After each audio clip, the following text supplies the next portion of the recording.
ஒரு சிஸ்டர் வந்து தீபாவளிக்கு மட்டன் குருமா கேட்டாங்க. ஸோ நம்ம வந்து 1 கிலோ மட்டன் குருமா செய்ய போகிறோம். இப்போ அதுக்கு என்ன வேணும்னா பட்டை, பூ, ஏலக்காய், கிராம்பு 1 நம்ம எண்ணெயில் போட போகிறோம். அதுக்கப்புறம் வெங்காயம் வந்து கொஞ்சம் கூடயே பாய்ப்பேன். வெங்காயம் 2 வெங்காயம் பெரிய வெங்காயம் வெட்டியிருக்கேன். அதுக்கப்புறம் பெருஞ்சீரகம் பார்த்தீங்கன்னா இந்த ஸ்பூனில் 1 ஸ்பூன் பெருஞ்சீரகம் எடுத்துருக்கேன். நல்லா வதங்கணும். அதுக்கப்புறம் முக்கியமானது பாருங்கள், நெய். ஓகே ஃப்ரெண்ட், இந்த கரண்டியில் 1 கரண்டி நிறையா நெய் எடுத்துக்குங்க. ஓகே ஃப்ரெண்ட், இப்போ நம்ம வந்து முந்திரி பருப்பு நல்லா ஊற வச்சுட்டேன். அலசிட்டு ஊற வச்சுருங்க. என் கைக்கு 1 காய் முந்திரி பருப்பு எடுத்துருக்கேன். சாரி, மன்னிச்சிருங்க, பாதாம் பருப்பு 1 காய் எடுத்து போடுறேன். அதுக்கப்புறம் முந்திரி பருப்பு பாருங்கள், அது 1 காய் போட்டு நல்லா கொஞ்சம் தண்ணி ஊற்றி பிளாண்டரில் நல்லா அரைச்சி வச்சுக்குங்க. இது நம்ம கறியில் போட்டு மிக்ஸ் பண்ணணும். அண்ட் கொஞ்சம் கருப்பில் போட்டுக்குங்க. நான் வந்து எப்போதும் கடைசியாக போடுவேன். இப்போ எண்ணெயில் கொஞ்சம் போட்டுக்குவேன். இறக்குறப்ப கொஞ்சம் கருப்பில் போட்டுக்குவேன். இது வந்து நீங்கள் எத்தனை கிலோ சமைக்கிறீங்களோ அத்தனை கிலோவுக்கு நீங்கள் வந்து அளவு வச்சுக்கோங்க. நான் 1 கிலோ மட்டன் வந்து ப்ரெஷர் குக்கரில் நான் நல்லா வேக வச்சுருக்கோம். ப்ரெஷர் குக்கரில். அதுக்கப்புறம் பார்த்தீங்கன்னா இஞ்சி நல்லா திக்காக இந்த கரண்டியில் நல்லா பாருங்கள், 1 கரண்டி, அதுக்கப்புறம் ஒரு 1/2 கரண்டி, 1/2 கரண்டி இஞ்சி பூண்டு. இஞ்சி பூண்டு நல்லா வெந்துருச்சு. தக்காளி வந்து நான் வந்து சின்னதாக ஒரு 5 தக்காளி எடுத்து பொடிக்க நறுக்கி வச்சுருக்கிறேன். அதை எண்ணெயில் போட்டு நல்லா கிண்டிடுங்க. அதுக்கப்புறம் பழுத்த மிளகா 5 மிளகா எடுத்து நேராக கீறி இருக்கேன். இதையும் எண்ணெயிலே வதக்கிடுங்க. நெய்யோடையும் சேர்த்து வதக்குங்க. எண்ணெய் நெய்யில் ஊற்றிருக்கேன். 2 சேர்த்து இது நல்லா வதக்கிடுங்க. ஓகே ஃப்ரெண்ட், புதினா வந்து 1 காய் எடுத்து நல்லா நான் ஆஞ்சி வச்சுருக்கிறேன். இது 1 காய் புதினா இந்த எண்ணெயில் போட்டு வதக்கிடுங்க. அடுத்து என்ன பார்த்தீங்கன்னா சுராய் 1 சுராய் எடுத்து நான் சின்னதாக நறுக்கியிருக்கேன். அதே மாதிரி 1 செங்கல் இலை எடுத்து சின்னதாக நறுக்கியிருக்கேன்.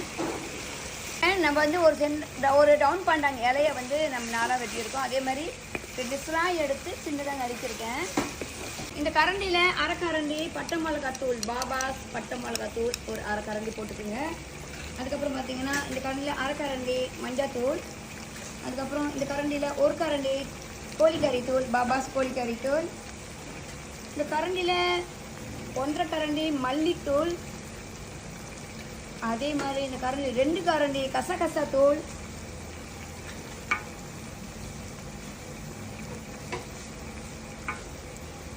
அப்புறம் பார்த்தீங்கன்னா இங்கே பாருங்கள், குருமா கறி தூள் 1 கரண்டி. அதுக்கப்புறம் 2 கரண்டி 3 கரண்டி குருமா கறி தூள் போட்டுட்டு நல்லா எண்ணெயில் வதக்குங்க. ஓகே, தூள் நல்லா வெந்துருச்சு. நம்ம கொஞ்சம் தண்ணி ஊற்றிடுவோம். இப்போ இந்த ஜக்கில் மட்டும் ஒரு அரை ஜக் தண்ணி ஊற்றி இன்னும் கொஞ்சம் நல்லா வதக்கிக்குங்க தூளை.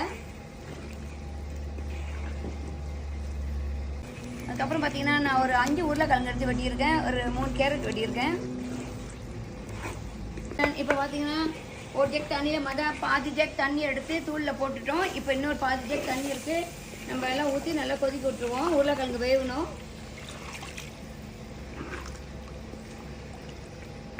ஃப்ரெண்ட், இந்த கரண்டியில் நீங்கள் 1 கரண்டி உப்பு போட்டுக்கோங்க. ரொம்ப போடாதீங்க, ஏன்னா நம்ம ஆட்டரிசி அவிக்கும் போது கொஞ்சம் உப்பு போட்டிருக்கோம்.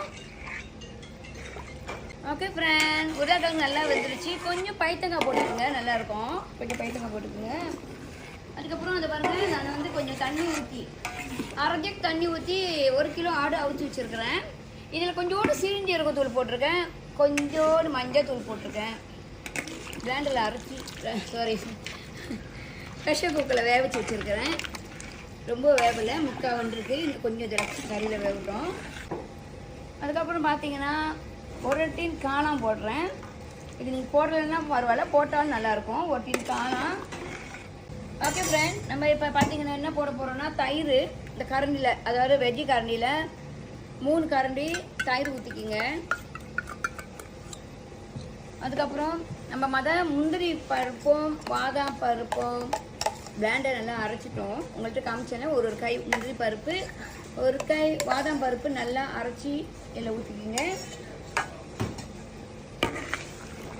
அதுக்கப்புறம் பார்த்தீங்கன்னா தேங்காய் பால் பாருங்கள். நான் 1/2 கிலோ வாங்கி அதில் பாதி எடுத்திருக்கேன். 1/2 கிலோவுக்கு பாதி தேங்காய் பால்.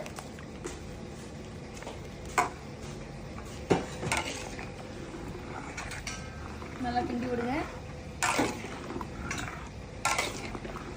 அப்புறம் கொஞ்சம் கருவேப்பிலை போட்டோம் தாளிக்கும் போது. இப்போ கொஞ்சம் கருவேப்பிலை போடுங்க, இறக்குறப்ப வாசனையாக இருக்கும். ஒரு பால், சின்ன பாலில் மல்லித்தாள், மல்லி இலை.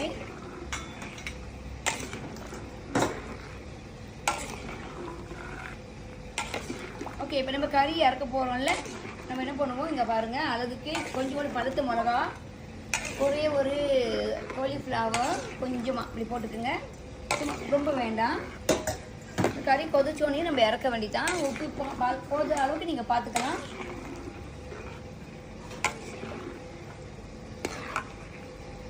Okay friend, mutton kurma ready. நல்ல வாசனை வந்துடுச்சு.